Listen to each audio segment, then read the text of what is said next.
हर महादेव। श्री शिवाय नमस्तुभ्यम। ओम हनु हनुमंते नमः। आप सब भी कमेंट में हर हर महादेव अवश्य लिखिएगा। बोलो बजरंग बली महाराज की जय। आइए आज के वीडियो में हम मंगलवार की व्रत कथा का श्रवण करेंगे।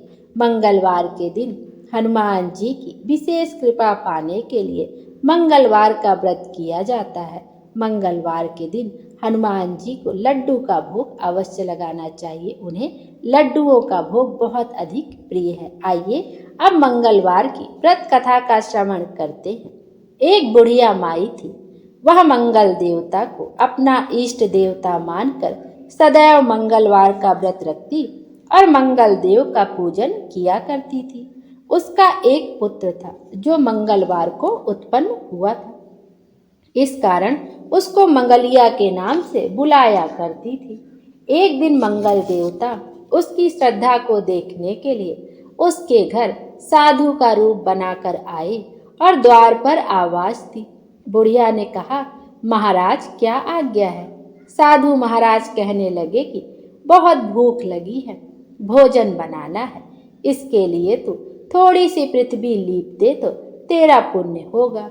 यह सुन बुढ़िया माई ने कहा, महाराज आज मंगलवार की व्रती हूँ, इसलिए मैं चौका नहीं लगा सकती। कहो तो जल का छिड़काव कर दूं, उस पर भोजन बना ले। साधु कहने लगे कि मैं गोबर से लिपे चौके पर ही खाना बनाता हूँ। बुढ़िया ने कहा, पृथ्वी लीपने के सिवाय कोई और सेवा हो तो सब कुछ करने के वास्ते तैयार हूँ। तब साधु महाराज ने कहा, सोच समझकर उत्तर दो, मैं जो कुछ भी कहूँ सब तुमको करना होगा। बुढ़िया माई कहने लगी कि महाराज पृथ्वी लीपने के अलावा जो भी आज्ञा करेंगे उसका पालन अवश्य करूंगी। बुढ़िया ने ऐसा 3 बार वचन दे दिया। तब साधु महाराज कहने लगे कि तू अपने लड़के को बुलाकर औंधा लिटा दे, मैं उसकी पीठ पर भोजन बनाऊंगा। साधु की बात सुनकर बुढ़िया माई कुछ देर के लिए चुप हो गई। तब साधु महाराज ने कहा कि बुला लड़के को, अब सोच विचार क्या करती है? बुढ़िया मंगलिया मंगलिया कहकर पुकारने लगी। थोड़ी देर बाद लड़का आ गया। बुढ़िया ने कहा, बेटे तुझको बाबा जी बुलाते हैं। लड़के ने बाबा जी से पूछा, क्या आज्ञा है महाराज? बाबा जी ने कहा कि जाओ अपनी माता जी को बुला लाओ। जब माता जी आ गई तो साधु ने कहा कि तू इसको लिटा दे। बुढ़िया ने मंगल देवता का स्मरण करते हुए लड़के को औंधा लिटा दिया और पीठ पर अंगीठी रख दी। कहने लगी, महाराज अब जो कुछ आपको करना है कीजिए, मैं जाकर अपना काम करती हूँ। साधु ने लड़के की पीठ पर रखी अंगीठी में आग जलाई और उस पर भोजन बनाया। जब भोजन बन चुका तो साधु ने बुढ़िया माई से कहा कि अब अपने लड़के को बुलाओ, वह भी आकर भोग लगा जाए। बुढ़िया कहने लगी कि महाराज यह कैसे आश्चर्य की बात करते हैं? अभी तो आपने उसकी पीठ पर आग जलाई और अब उसी को प्रसाद के लिए बुलाते हैं। क्या यह संभव है कि अब भी आप उसको जीवित समझते हैं? आप कृपया करके उसका स्मरण भी मुझको ना कराइए और भोग लगाकर जहाँ जाना हो जाइए। साधु के अत्यंत आग्रह करने पर बुढ़िया ने ज्यों ही मंगलिया कहकर आवाज लगाई, त्यों ही लड़का एक ओर से दौड़ता हुआ आ गया। साधु ने लड़के को प्रसाद दिया और कहा कि माई तेरा व्रत सफल हो गया। तेरे हृदय में दया है और अपने इष्ट देव में अटल श्रद्धा है, इसके कारण तुमको कभी कोई कष्ट नहीं होगा। बोलो हनुमान जी महाराज की जय। आइए मंगलवार व्रत की दूसरी व्रत कथा का भी श्रवण करते हैं।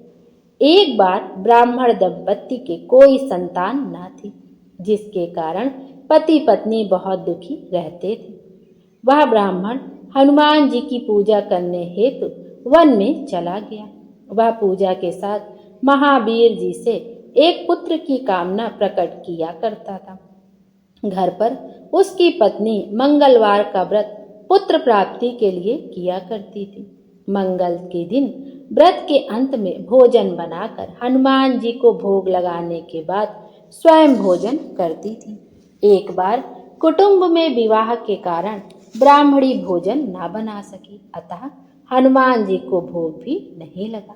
वह अपने मन में प्रण करके सो गई कि अब अगले मंगलवार को हनुमान जी का भोग लगाकर ही अन्न जल ग्रहण करूंगी। वह भूखी प्यासी 6 दिन पड़ी रही। मंगलवार के दिन तो उसे मूर्छा ही आ गई। तब हनुमान जी उसकी लगन और निष्ठा को देखकर बहुत प्रसन्न हो गए। उन्होंने उसे दर्शन देकर सचेत किया और कहा कि मैं तुमसे अति प्रसन्न हूँ। मैं तुझको सुंदर बालक देता हूँ जो तेरी बहुत सेवा किया करेगा। हनुमान जी द्वारा दिया गया सुंदर बालक पाकर ब्राह्मणी अति प्रसन्न हुई। ब्राह्मणी ने बालक का नाम मंगल रखा। कुछ समय पश्चात ब्राह्मण वन से लौटकर आया। प्रसन्न चित्त सुंदर बालक घर में क्रीड़ा करते देखकर वह अपनी पत्नी से बोला, यह बालक कौन है? पत्नी ने कहा, मंगलवार के व्रत से प्रसन्न होकर हनुमान जी ने दर्शन दे मुझे यह बालक दिया है। पत्नी की बात छल से भरी जान उसने सोचा, यह उल्टा व्यभिचारिणी अपनी कलुषता छिपाने के लिए बात बना रही है। एक दिन उसका पति कुएं पर पानी भरने चला तो पत्नी ने कहा कि मंगल को भी साथ ले जाओ। वह मंगल को साथ ले गया। वह बालक को कुएं में डालकर वापस पानी भरकर घर आ गया तो पत्नी ने पूछा कि मंगल कहाँ है? तभी मंगल मुस्कुराता हुआ घर आ गया। उसको देख ब्राह्मण आश्चर्यचकित रह गया। रात्रि को उसके पति को हनुमान जी ने स्वप्न में कहा, यह बालक मैंने दिया है, तुम अपनी पत्नी को उल्टा क्यों समझते हो? पति यह जानकर बहुत हर्षित हुआ। फिर पति पत्नी मंगल का व्रत रख अपना जीवन आनंद पूर्वक व्यतीत करने लगे। जो मनुष्य मंगलवार व्रत कथा को पढ़ता तथा सुनता है और नियम से व्रत रखता है, मंगल देवता और हनुमान जी की कृपा से उसके सब कष्ट दूर हो जाते हैं और वह सभी सुखों एवं अंत में मोक्ष को प्राप्त करता है। बोलो हनुमान जी महाराज की जय। बोलो बजरंगबली महाराज की जय। आइए, आज नाग पंचमी है और हम लोग नाग पंचमी की व्रत कथा का भी श्रवण करते हैं। पौराणिक कथाओं के अनुसार प्राचीन काल में एक ब्राह्मण के 7 पुत्र वधुएं थे। सावन मास लगते ही 6 बहुएं तो भाई के साथ मायके चली गई, परंतु अभागी 7वीं के कोई भाई ही न था, तो वह उसे कौन बुलाने आता। बेचारी ने अति दुखित होकर पृथ्वी को धारण करने वाले शेषनाग को भाई रूप में याद किया। उसकी करुणायुक्त दीन वाणी को सुनकर शेष जी वृद्ध ब्राह्मण के रूप में आए और उसे लिवाकर चल दिए।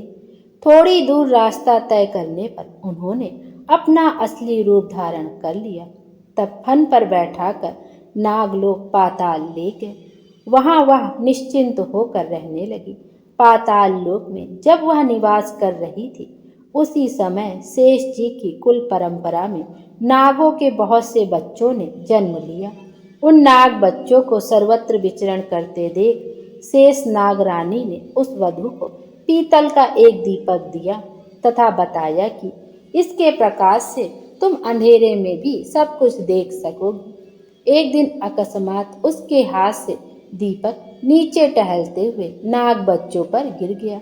परिणाम स्वरूप उन सब की थोड़ी थोड़ी पूंछ कट गई।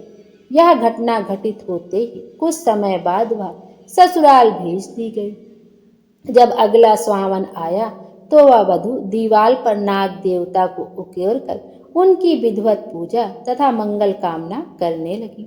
इधर क्रोधित नाग बालक माताओं से अपनी पूंछ कटने का वृत्तांत सुनकर इस वधु को जानकर बदला चुकाने के लिए आए थे, लेकिन अपनी ही पूजा में उसे श्रद्धान्वित देखकर वे सब बहुत प्रसन्न हुए और उनका क्रोध समाप्त हो गया।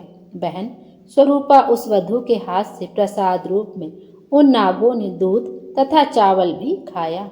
नागों ने उसे सर्पकुल से निर्भय होने का वरदान तथा उपहार में मणियों की माला दी। उन्होंने यह भी बताया कि श्रावण मास के शुक्ल पक्ष की पंचमी को जो हमें भाई रूप में पूजेगी पूजेगा उसकी हम सदा रक्षा करते रहेंगे। बोलो नाग देवता महाराज की जय, बोलो शंकर भगवान की जय, माता पार्वती की जय, हर हर महादेव। बोले बाबा हम सब की मनोकामना पूर्ण करें और हमारे जीवन को खुशियों से भर दें। Thank you.